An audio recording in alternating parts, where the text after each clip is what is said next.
नइखे ए सखी पियावा मोटात नइखे हमारा खेपात नइखे ए सखी पियावा मोटात नइखे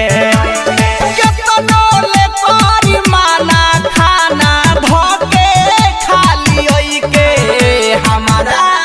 खेपात नइखे ए सखी भातारा मोटात नइखे हमारा खेपात नइखे ए सखी पियावा मोटात नइखे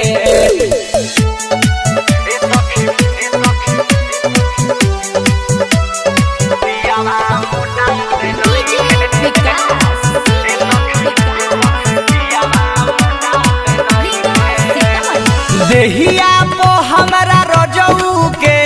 चढ़े नाहे रहो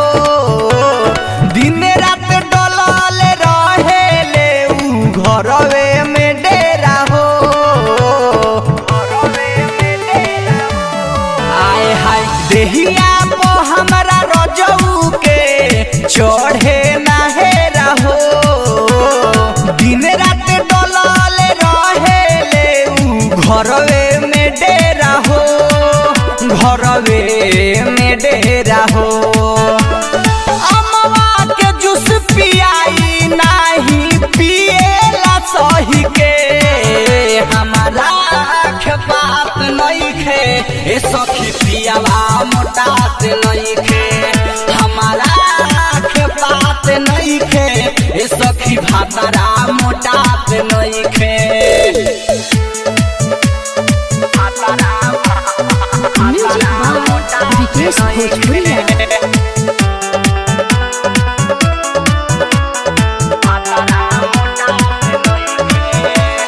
केतना ले पिया परदेसी के हम समझाई हो रात भर रहेले लागल जागल ठुक के सुताई हो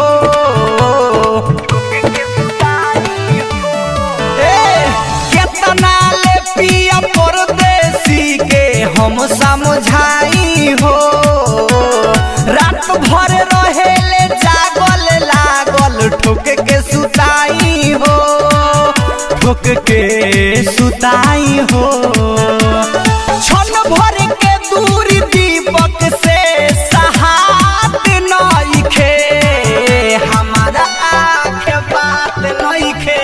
ए सखी भातारा मोटात नइखे हमारा खेपात नइखे ए सखी पियावा मोटात नइखे केतनो ले करी माना खाना धोके खाली ओइके हमारा खेपात नइखे ए सखी भातारा मोटात नइखे हमारा खेपात नइखे ए सखी पियावा मोटात नइखे।